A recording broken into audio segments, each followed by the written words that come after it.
You see, the mystery schools speak to each other in symbology, in a symbolic language that they have learned to use over the millennia to hide their real secrets, their real intent, their real work, which has always been from the beginning to reestablish on this earth an ancient government ruled by a council of wise men, a benevolent despotism, a one-world totalitarian socialist government. Don't ever forget that, folks. If you love being free, the New World Order utopia is not for you, and it certainly is not for me.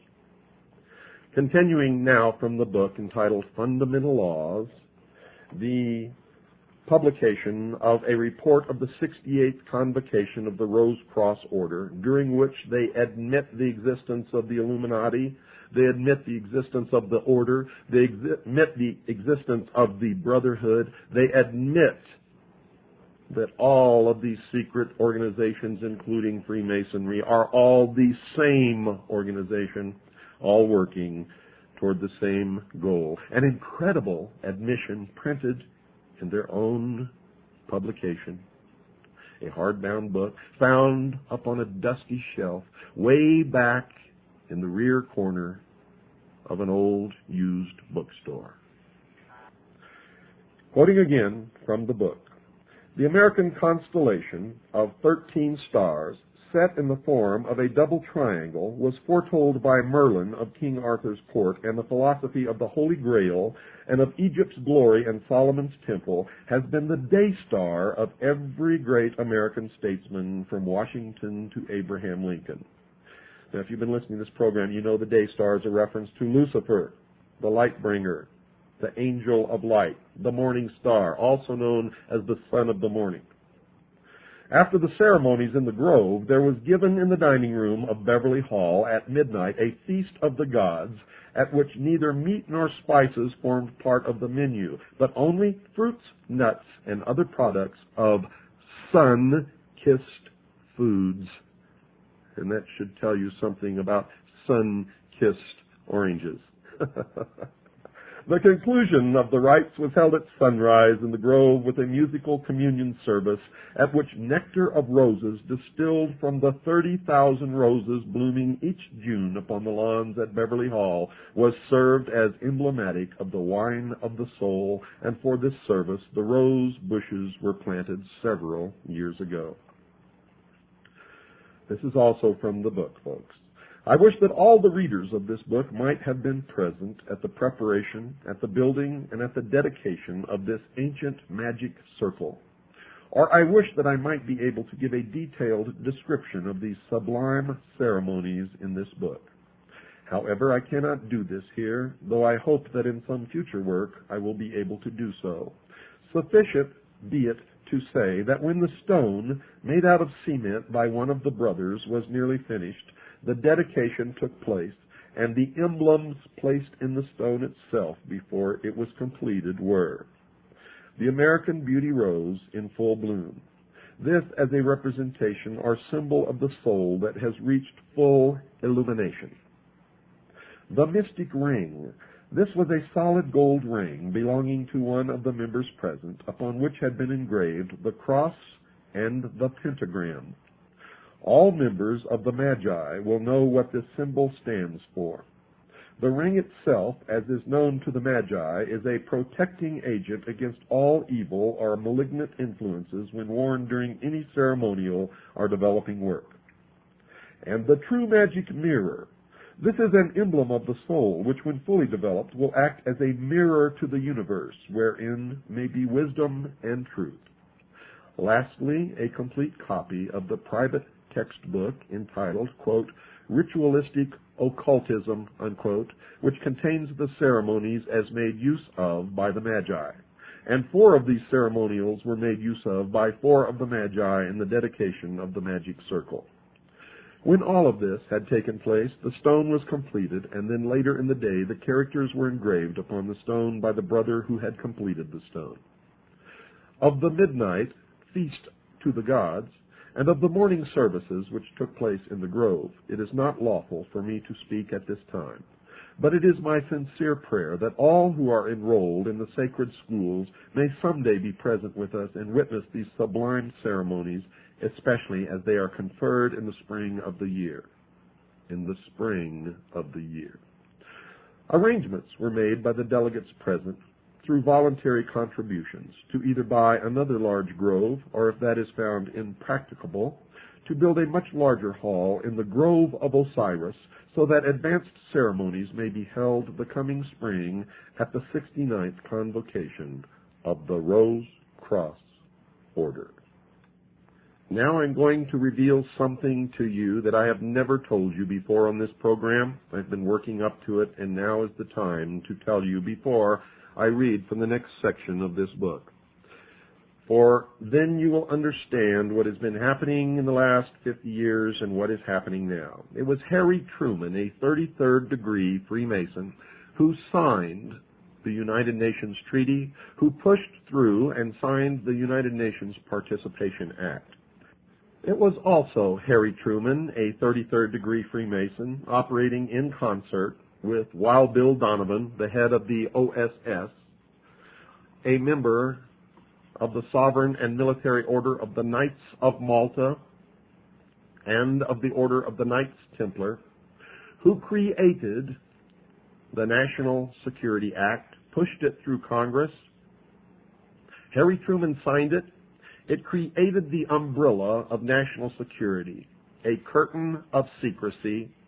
It created the Central Intelligence Agency, and behind this curtain of secrecy, the secret societies have been working to destroy the sovereignty of all nations and bring about a one-world totalitarian socialist government. And folks, all of the bugaboo enemies that you've been afraid of all your life were never enemies at all. For these were deceptions, manipulations. The only enemy, folks, that the people of the world have ever had is right here in this country, down at the corner in your town, in the temple that has no windows. And now, reading again from the book, the report from the 68th Convocation of the Order of the Rose Cross. Introduction to the Great Seal. It is rather a strange and an unknown thing for one to write an introduction to a single chapter appearing in a book, but the conditions are so unusual as to warrant it. More than a year ago, Grace K. Morey, the author of the article, The Great Seal of the United States and Its Mystic Significance, prepared a sketch for a short primer of the Illuminati teachings. And in this sketch, as will be shown by the drawings, it was brought out that man is not only a threefold being, but that he is actually a fourfold being as well. In short, that when he has succeeded in reaching soul illumination, he is the completed pyramid or true triangle. If the student will give serious study to the article on the seal of the United States, he will find that on the reverse side of the seal, which is as yet uncut, there is to be found the pyramid, but with the capstone as yet not placed, and thus he will see that the philosophy of the Illuminati is the absolute and undeniable philosophy upon which these United States are founded, as is clearly indicated by our fourfold philosophy, by the drawings representing our philosophy, and by the drawings of the reverse side of the United States seal. And thus it would appear that the unseen hierarchies which shaped the foundation of the great republic, which must someday rule the world, are the same hierarchies which gave us the soul science philosophy as taught by the Illuminati.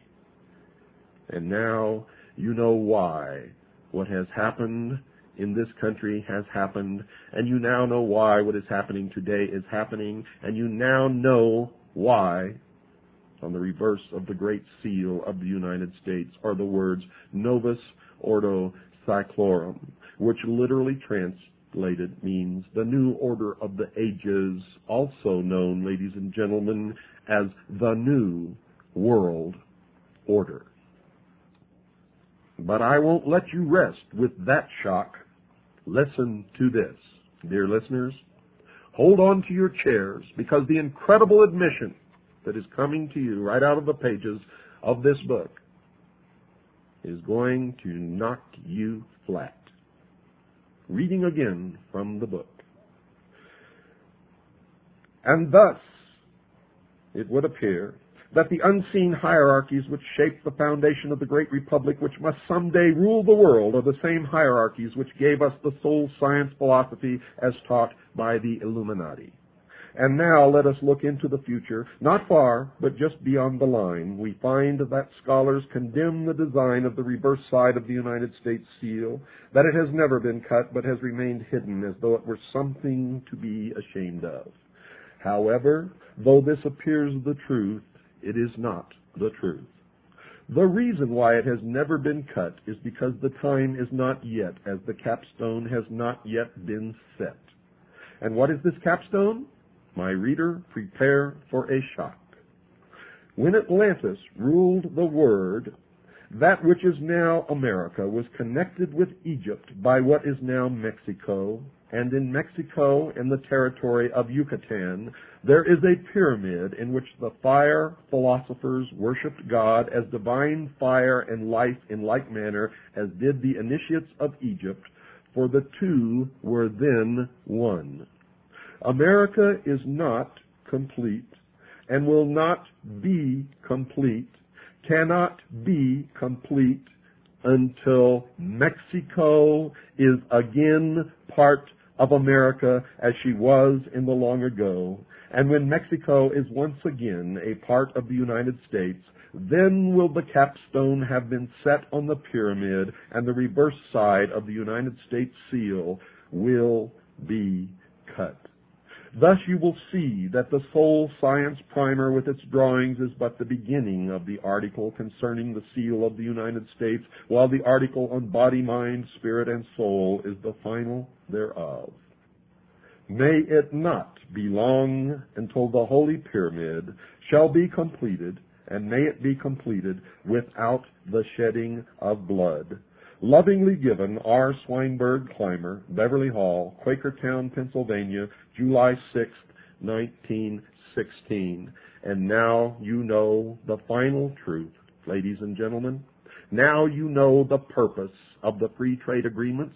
Now you know the purpose of GATT and NAFTA. Now you know where we're headed. Now you know that the middle class in this country is doomed. Now you know that the New World Order is being brought about by the intelligence community and the secret societies whose headquarters are in the United States of America, just 13 blocks from the White House. Now you know, in the incredible admissions in their own writing in this book published by the Ancient Order of the Rose and Cross, now you know that the Illuminati is real, that Freemasonry is a part of the Illuminati, that the Rose and Cross is a part of the Illuminati, that they are also called the Order, the Brotherhood, that they also consist of the Knights Templars, they also consist of the Knights of Malta, and all of the other secret societies whose organizational structure is in the shape of a pyramid, with a few at the top who really know what the great work and the great plan is, and a whole bunch of slathering idiots